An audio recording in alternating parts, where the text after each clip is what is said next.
छोटी चिड़िया जो अभी बच्ची थी, बैठी ऐसे रो रही थी। गोरी कौवी जो करीब से ही गुजर रही थी, उस रोती हुई छोटी चिड़िया को देखकर वहां आ जाती है। ये बच्ची तो अभी बहुत छोटी है, ये यहाँ अकेले क्या कर रही है? छोटी बच्ची, आपकी मम्मा कहाँ है? मैं अपनी मम्मा को ही तो ढूंढ रही हूँ। मम्मा सुबह मुझे यहाँ बिठाकर भोजन लेने गई थी। अब तो शाम होने वाली है, मम्मा लौट कर आई ही नहीं। ये सुनकर गोरी कौवी समझ जाती है कि उस छोटी चिड़िया की मम्मा को जरूर कोई जंगली जीव खा गया होगा, या फिर वो रास्ता भूल गई होगी। चलो छोटी चिड़िया, अब आपकी मम्मा नहीं आएगी, आप मेरे साथ चलें। ऐसे गोरी कौवी उस छोटी चिड़िया को अपने साथ अपने घर ले जाती है। गोरी, ये छोटी चिड़िया कहाँ से उठा लाई हो? ये नदी पर बैठी रो रही थी, मुझसे रहा नहीं गया और मैं इसे अपने साथ घर ले आई। मुझे मेरी मम्मा ला दे, मेरी मम्मा ला दे मुझे। वो छोटी चिड़िया बैठी ऐसे रोए जा रही थी। ये चिड़िया है और हम कौवे। गोरी, तुम ऐसा करो, इसे रानो चिड़िया के पास छोड़ आओ, हमसे ये नहीं पाल होगी। मैं भी यही सोच रही थी, रानो चिड़िया जरूर इसे पाल लेगी। फिर गोरी कौवी उस छोटी चिड़िया को साथ लेकर रानो चिड़िया के घर चली जाती है। कितनी सुंदर बच्ची है गोरी बहन, आप चिंता ना करें, मैं इसे पाल लूंगी। जहाँ मैं अपना और कुकू का भोजन लाती हूँ, वहाँ 2 दाने इसके लिए भी ले आया करूँगी। कुकू जो रानो चिड़िया का बेटा था, बैठा उस छोटी चिड़िया को घूरे जा रहा था।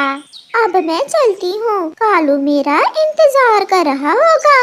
ऐसे ही जंगल में रात भी हो जाती है। ये मेरी मम्मा है, मम्मा के साथ मैं सोऊंगा। नहीं कुकू बेटा, आज से ये आपकी बहन है और ये अभी छोटी है, आप इसे मेरे साथ सोने दें। नहीं, मैं अपनी मम्मा के साथ किसी को नहीं सोने दूंगा। तुम चले जाओ यहाँ से, तुम बुरी हो, तुम बुरी हो, तुमने मुझसे मेरी मम्मा छीन ली है। मौसी, आप कुकू को ही अपने साथ बिठा लें, मैं यहाँ लेट जाती हूँ। फिर गुड़िया अकेले ही सो जाती है और कुकू अपनी मम्मा के साथ सो जाता है। कुछ दिन गुजर जाते हैं। कुकू गुड़िया को अपनी बहन स्वीकार करने के लिए तैयार न था। वो हर बात पर गुड़िया से जिद करता, वो हर समय गुड़िया से लड़ता रहता। ये मीठा फल मैं खाऊंगा, मम्मा ये फल मेरे लिए लेकर आई है। आप खा ले भैया, मैं सूखे दाने खा लूंगी। कुकू बेटा, ऐसे हर समय लड़ाई करना ठीक नहीं है। गुड़िया आपसे कितना प्यार करती है और एक आप हो कि गुड़िया से लड़ते ही रहते हो। कोई बात नहीं मम्मा, भैया अभी छोटे हैं, बड़े होकर भैया मुझसे प्यार करने लगेंगे। मम्मा, हम नदी से पानी पी आए। जाओ बच्चों, जल्दी घर वापस आना। फिर वो दोनों छोटे बच्चे नदी पर पानी पीने चले जाते हैं। कुकू, ये कौन है? मैं कुकू की बहन हूँ। झूठ, सब झूठ, ये मेरी बहन नहीं बल्कि अनाथ है, ना जाने कहाँ से आ गई है मेरी बहन बनने। ये सुनकर जग्गू हंसने लग जाता है। तो फिर ये छोटी चिड़िया पागल है। छोड़ो इसे जग्गू, चलो हम कहीं और जाकर बैठ जाते हैं। मम्मा ने मना किया था कहीं और जाने से, आप चले, हम घर वापस जाते हैं। कुकू गुड़िया की कोई बात सुने बिना जग्गू के साथ चला जाता है। जग्गू और कुकू घने जंगल में चले जाते हैं और गुड़िया भी घर वापस चली जाती है। आसमान पर गहरे बादल आ जाते हैं और साथ में तेज हवा भी। गुड़िया मेरी बेटी, कुकू कहाँ है? वो घर क्यों नहीं आया? मम्मा, कुकू जग्गू के साथ चला गया। मैंने रोका मगर उसने मेरी एक न सुनी। मौसम बहुत खराब है, उसे अच्छे से पता है। मैंने उसे ऐसे मौसम में बाहर जाने से मना किया हुआ है। कुछ ही देर में तेज बारिश शुरू हो जाती है। मम्मा चिड़िया अपने बेटे को लेकर बहुत परेशान थी। जग्गू और कुकू तेज बारिश और हवा से बचने के लिए एक बड़े पेड़ के नीचे बैठे हुए थे। जग्गू, अगर मैंने गुड़िया की बात मानी होती तो आज मैं तुम्हारे साथ इस मुसीबत में ना फंसता। तुम अपने शौक से मेरे साथ आए थे और तुम कौन सा अकेले बारिश में फंसे हुए हो? मैं भी तो तुम्हारे साथ ही हूँ। वो ऐसे बैठे हुए थे कि एक बड़ी डाल टूटकर कुकू के ऊपर गिर जाती है और जग्गू वहाँ से भाग जाता है। जग्गू, जग्गू, मुझे बचाओ, मुझे बचाओ जग्गू। क्या तुम्हें बचाते बचाते मैं खुद मर जाऊं? मैं ऐसा नहीं कर सकता। जग्गू कुकू की परवाह किए बिना वहाँ से चला जाता है। गुड़िया भी तेज बारिश में अपने भाई को ढूंढ रही थी। कुकू, कुकू, मेरे भाई, आप कहाँ हो? कहाँ हो आप? कबूतर चाचा, क्या कुकू आपके घर तो नहीं आया? नहीं, कुकू बारिश शुरू होने से पहले घने जंगल की तरफ जा रहा था। जग्गू था उसके साथ। घने जंगल में? अब मुझे जल्दी से घने जंगल की तरफ जाना होगा। फिर गुड़िया अपनी जान की परवाह किए बिना घने जंगल की तरफ चली जाती है।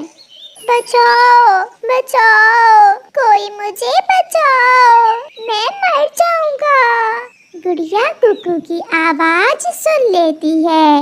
कुकू, कहाँ हो आप? भाई, आप कहाँ हो?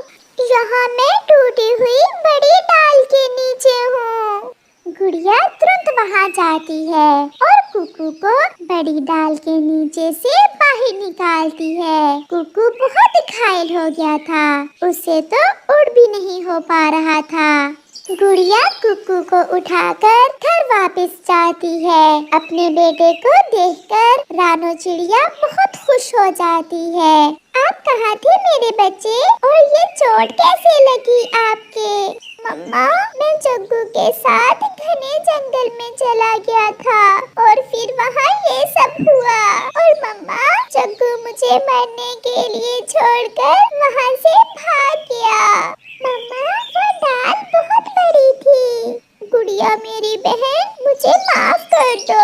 मैंने हमेशा आपसे लड़ाई की, कभी आपको अपनी बहन नहीं समझा और आज आपने मेरी जान बचाई। माफी तो एक शर्त पर ही मिलेगी। पहले मुझे अपनी बहन बोलो। बहना, मेरी सुंदर बहना। फिर वो दोनों एक दूसरे के गले लग जाते हैं और उनकी मम्मा उन्हें अपने पंखों में छुपा लेती है। प्यारे दोस्तों, इस कहानी से हमें सीख मिलती है कि हमेशा अपने मम्मा पापा का कहना मानो और अपनों से प्यार करो। कालू कौवा उस जंगल का सबसे अमीर पक्षी होने के साथ साथ सबसे कंजूस पक्षी भी था। वो अपने लिए तो क्या, अपने परिवार के लिए भी 1 रुपया तक ना खर्च करता था। उसकी पत्नी गोरी कौवी उससे कहती है, कालू जी, घर में भुजिया बनाने के लिए कुछ भी नहीं है, जाएं और कुछ सब्जी ले आएं। जो 2 आलू मैं परसों लेकर आया था, वो क्या खा लिए तुमने? 2 आलू थे और खाने वाले हम 3, तुम, मैं और हमारा बेटा जग्गू, और तुम अभी तक उन 2 आलूओं को ढूंढ रहे हो। अगर मैं ऐसे फजूल खर्ची करता होता तो आज इस जंगल का सबसे अमीर पक्षी ना होता।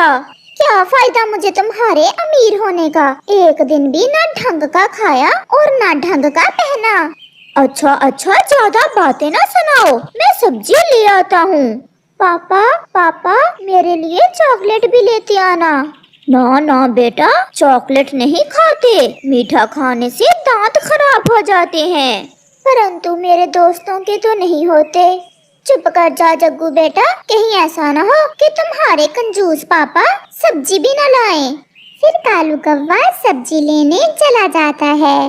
रास्ते में जाते हुए कालू कौवा सोच रहा था, भिंडी, कद्दू, करेला क्या लूं जो सबसे सस्ता मिल जाए। वो ऐसे सोचता हुआ जा रहा था कि उसे चिड़िया आवाज देती है। कालू भैया सुने तो, मेरी बात सुने। चिड़िया, क्या बात है? कालू भैया आप कहाँ जा रहे हैं? चिड़िया बहन, मैं सब्जी की दुकान पर सब्जी लेने जा रहा हूँ। कालू भैया मैं ये गोभी लाई थी, परंतु उस दुकान वाले ने तो मुझे सारी गोभी ही खराब दे दी। बड़ी बड़ी सुंडियां हैं इसमें। आप ये गोभी का बैग भी लेते जाएं और जंगल से बाहर फेंक देना। मैंने तो आज ऑमलेट बना ली है। दो दो, मैं फेंक दूंगा। कालू कौवा वो बैग लेकर वहाँ से उड़ता है।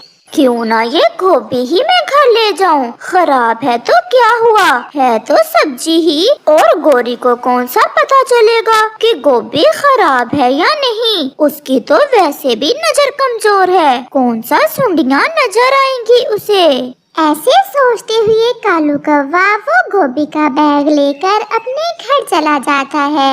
आज आप बड़ी जल्दी आ गए सब्जी लेकर। मौसम खराब था, इसलिए मैं जल्दी जल्दी गया था। और देखो, मैं तुम्हारे लिए ताजी ताजी गोभी लेकर आया हूँ। तुम्हें गोभी बहुत पसंद है ना? गोभी गोभी तो मुझे बहुत पसंद है। और पापा जी मेरी चॉकलेट। चुप चुप कर जाओ, मैं नहीं चाहता कि तुम्हारे दांत खराब हो जाएं। कालू जी मुझे इस गोभी से बदबू क्यों आ रही है? कहीं ये गोभी खराब तो नहीं? नहीं, एकदम ताजा है, तुम्हें ऐसे ही लग रहा होगा।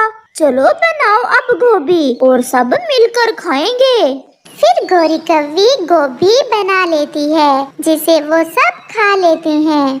और कुछ ही देर बाद जग्गू के पेट में दर्द शुरू हो जाता है। फिर गोरी भी पेट पकड़कर बैठ जाती है, परंतु कालू जी को तो कुछ भी न हुआ था। वो खराब गोभी खाकर भी। मम्मा मम्मा, मेरे पेट में बहुत दर्द है। जब से वो गोभी खाई है तब से ही मेरे पेट में दर्द हो रहा है। कालू जी पेट में दर्द तो मेरे भी हो रहा है। कहाँ से उठा लाए थे तुम वो खराब गोभी? घर बैठे खाने को मिल जाता है ना, इसलिए बातें कर रहे हो। जाकर कमाना पड़े तो पता चले खराब और क्या ठीक है। वो तो शुक्र है भगवान का कि पानी मुफ्त में मिल जाता है, वरना तुम तो हमें पानी भी तरसा तरसा के पीने देते। अच्छा अब जग्गू के पास बैठना, मैं नदी से पानी पी आऊं। फिर गोरी कौवी नदी से पानी पीने चली जाती है। नदी पर गोरी कौवी को चिड़िया मिल जाती है। गोरी बहन क्या बात है, आप मुझे कुछ ठीक नहीं लग रही है। क्या करूं चिड़िया बहन, पेट में बहुत दर्द है। तुम्हारे भाई कालू जी आज गोभी लाए थे, वही खा बैठे हम माँ बेटा। तब से ही मेरे भी और जग्गू के भी पेट में बहुत ज्यादा दर्द है। गोभी, वो तो खराब गोभी मैंने कालू भैया को फेंकने के लिए दी थी, और कालू भैया उसे घर लेके उसमें तो कीड़े थे। क्या? तो क्या कालू ने हमें कीड़ों वाली गोभी खिला दी? तो और क्या, और वो भी बड़े बड़े। ये कालू कितना कंजूस है, पता नहीं ये पैसे किस दिन काम आएंगे उसके। हमें तो 1 रुपए की चीज नहीं लेकर देता। जब जग्गू बड़ा हो जाएगा तो फिर वही खोलेगा कालू का खजाना, जो उसने छुपा छुपा कर रखा हुआ है। दूसरे रोज जग्गू अपने पापा से कहता है, पापा मुझे जलेबी खाना है, प्लीज मुझे जलेबी खिला लाएं। देखो कितने प्यार से कह रहा है तुम्हारा बेटा, जाएं इसे खिला लाएं जलेबी। ये सारे उल्टे सीधे भाषण तुम ही इसे सिखाती हो और फिर ये मुझे तंग करता है। पापा खिला लाएं, मेरा बहुत मन कर रहा है जलेबी खाने को। फिर कालू कौवा अपने बेटे को साथ लेकर चला जाता है। वो जलेबी वाली दुकान से थोड़ा दूर जाकर एक पेड़ पर बैठ जाता है और लंबी सांस लेता है। नहीं, यहाँ नहीं, दूसरी दिशा में जाकर बैठते हैं। और फिर कालू कौवा अपने बेटे को लेकर दूसरी दिशा में जाकर बैठ जाता है। हाँ, यहाँ ठीक है। जग्गू बेटा, क्या तुम्हें जलेबी की सुगंध आ रही है? हाँ पापा जी, जलेबी की सुगंध बहुत मजे की है। तो फिर जोर जोर से सांस लो और हम इस सुगंध से ही अपना पेट भर लेंगे। ये तो मुफ्त में मिल रही है, हमें पैसे लगाने का क्या फायदा? नहीं पापा, मुझे नहीं सुगंध लेना, मुझे तो असल वाली जलेबी खाना है। एक बार बचपन में मैंने जलेबी खाई थी। मैं बीमार हो गया था और मेरे पापा ने मुझे बड़े वाला टीका लगवाया था। टीका? मुझे टीके से बहुत डर लगता है, फिर मैं नहीं खाऊंगा जलेबी। नहीं नहीं, तुम खा लो, तुम्हें कुछ नहीं होगा। ना पापा ना, मैं नहीं खाऊंगा। तो फिर अपनी माँ को ना जाकर बताना कि मैंने तुम्हें जलेबी नहीं लेकर दी। फिर कालू कौवा जग्गू को सुगंध पर ही खुश करके घर ले जाता है। कालू जी, मुझे सब पता चल गया, तुम जो जलेबी खिला कर लाए हो मेरे बेटे को। अच्छा अच्छा, चुप कर जाओ। बच्चों की बातों पर ज्यादा कान नहीं धरते, बच्चे तो ऐसे ही बोलते रहते हैं। तो फिर जाओ और आज के लिए खाने को कुछ ले आओ। और हाँ, कल जैसी खराब गोभी ना ले आना जो चिड़िया ने तुम्हें फेंकने के लिए दी थी। कल से पेट खराब है तुम माँ बेटे का।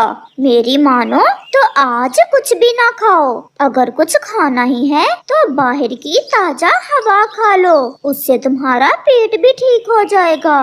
और फिर ऐसे कालू कौवा अपने परिवार को कुछ खिलाए बिना ही सुला देता है।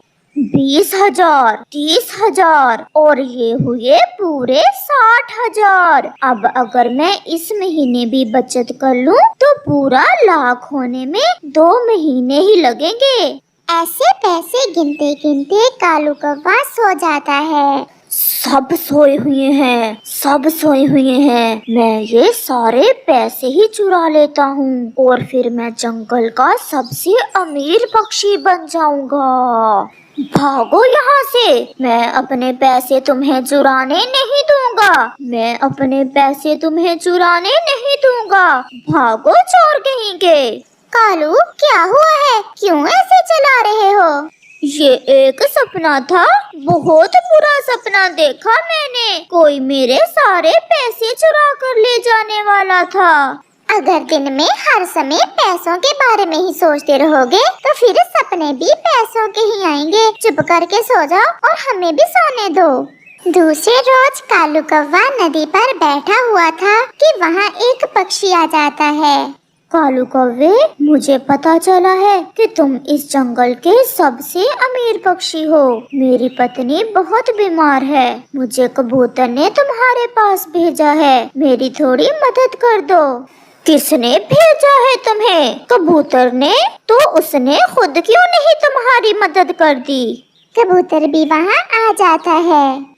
अगर मेरे पास तुम्हारे जितनी धन दौलत होती तो मैं जरूर गरीब पक्षियों की मदद करता। क्या है अगर अपने माल से थोड़ा गरीबों की मदद कर दो? इतनी मुश्किल से मेरा पूरा लाख होने वाला है और तुम चाहते हो कि मेरे पैसे फिर से कम हो जाएं? चल भाग यहाँ से, चल भाग, बड़ा आया गरीब कहीं का।